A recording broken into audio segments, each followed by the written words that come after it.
नमस्कार दोस्तों, आप देख रहे हैं पपलाज एजुकेशन। तो दोस्तों, आपसे एक छोटी सी गुजारिश करता हूँ। आप हमारे चैनल पर पहली बार आए हैं तो प्लीज़ चैनल को सब्सक्राइब कीजिए और बेल आइकन को ऑन कीजिए ताकि आने वाली नोटिफिकेशन आप तक पहुँचती रहे। ठीक है दोस्तों। तो दोस्तों, आज हम बात करने वाले हैं प्रस्तावना क्वेश्चन नंबर 12। तो दोस्तों, इससे पहले मैं 11 प्रस्तावना कौशल पहले ही ऑलरेडी बना चुका हूँ कक्षा 9 पर। आप चैनल की प्ले लिस्ट में जाइएगा, वहाँ पर आपको ऑल प्रस्तावना कौशल मिल जाएगी। इतिहास जो भी आपका विषय है उसके अनुसार आपको वहाँ पर मिल जाएगी। ठीक है दोस्तों। तो दोस्तों, अब हम बात करते हैं वीडियो की शुरुआत।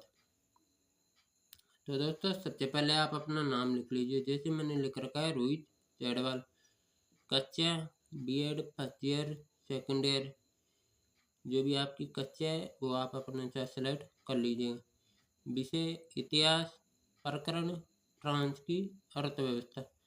दिनांक में आप लिख लीजिएगा जिस दिन आप स्कूल में कॉलेज में आप प्रस्तावना कौशल पढ़ाओगे उस दिन के आप इसमें दिनांक सेलेक्ट कर लीजिएगा। कालांश पहला, दूसरा, तीसरा, चौथा, जो भी आपका कालांश है वो आप अपने अनुसार सेलेक्ट कर लीजिएगा। कक्षा 9 रहेगी। सब्जेक्ट समय 5 से 7 मिनट। तो दोस्तों, प्रस्तावना कौशल का जो समय होता है वो 5 से 7 मिनट का ही रहेगा। ठीक है दोस्तों। फिर हम इस अगली पड़ाव पर बढ़ना है दोस्तों। क्रम संख्या के अंतर्गत हम प्रश्नों की क्रम संख्या लिख देंगे। छात्र अध्यापक क्रिया के अंतर्गत हम प्रश्न लिख देंगे और विद्यार्थी क्रिया के अंतर्गत हम उत्तर लिख देंगे और कौशल घटक के अंतर्गत हम कौशल घटक लिख देंगे। ठीक है दोस्तों। तो दोस्तों, कौशल घटक में आपको वीडियो को लास्ट में बताऊंगा, जब तक आप वीडियो में बने रहिएगा। तो दोस्तों, प्रस्तावना कौशल का जो मुख्य उद्देश्य होता है वो पूर्ण ज्ञान से नवीन ज्ञान की ओर बढ़ना होता है। इसका मेन उद्देश्य है। इस बात को आप अच्छी तरह से समझ लीजिएगा। प्रस्तावना कौशल में हमें पूर्ण ज्ञान से नवीन ज्ञान की ओर बढ़ना ही प्रस्तावना कौशल कहलाती है। तो दोस्तों, मैं सीधी भाषा में कहूँ तो पुराने ज्ञान से नए ज्ञान की ओर बढ़ना ही प्रस्तावना कौशल का मुख्य उद्देश्य है।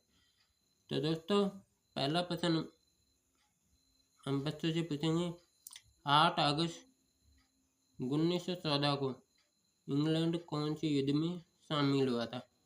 तो बच्चा बताएगा प्रथम विश्व युद्ध में।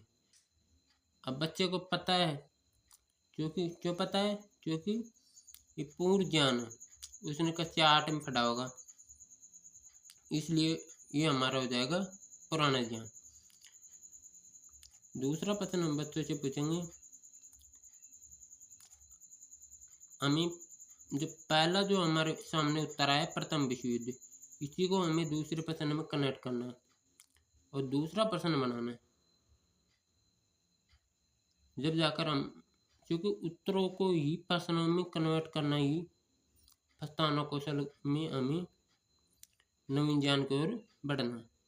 दूसरा प्रश्न हम बच्चों से पूछेंगे, प्रथम विश्व युद्ध में संपूर्ण विश्व कितने खेमों में बटा हुआ था?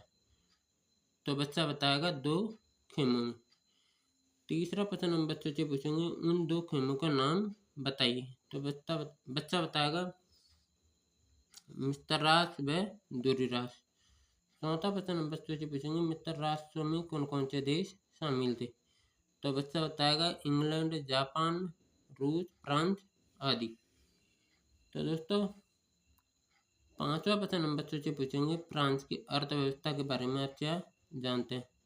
तो दोस्तों, कोई भी बच्चा इसके बारे में जवाब नहीं दे पाएगा, क्योंकि सारे बच्चे मौन रहेंगे और मौन रहेंगे तो प्रश्न क्या हो जाएगा? समस्यात्मक।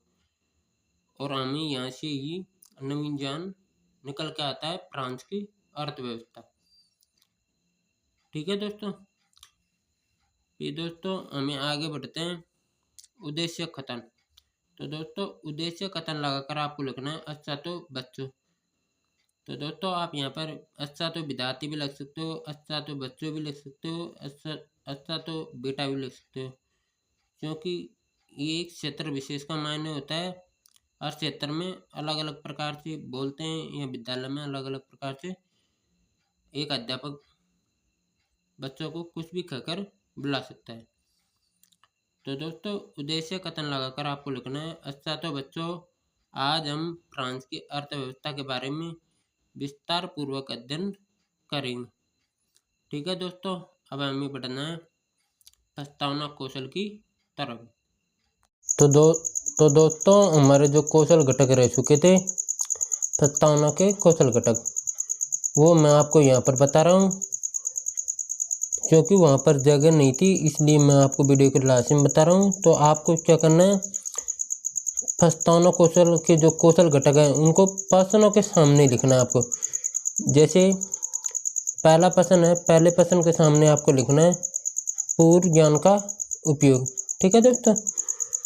और दूसरे प्रश्न के सामने आपको लिखना है क्रमबद्धता। ठीक है दोस्तों। तीसरे प्रश्न के सामने आपको लिखना है उचित युक्ति का उपयोग। ठीक है। चौथे प्रश्न के सामने आपको लिखना है विद्यार्थी के उत्तरों का उपयोग। ठीक है दोस्तों। पांचवें प्रश्न के सामने आपको लिखना है प्रस्तावना की अवधि। ठीक है दोस्तों। तो ये थे हमारे प्रस्तावना के कौशल घटक। ठीक है दोस्तों। तो दोस्तों इस प्रकार की ऐसी प्रस्तावना कौशल आपको चाहिए तो आप हमें कमेंट बॉक्स में लिख सकते हो।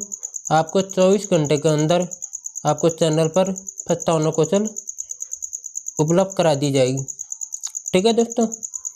तो दोस्तों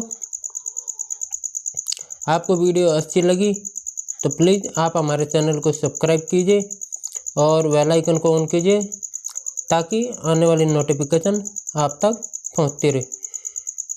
जब तक के लिए जय हिंद, जय भारत। फिर मिलते हैं दोस्तों एक नई वीडियो के साथ में।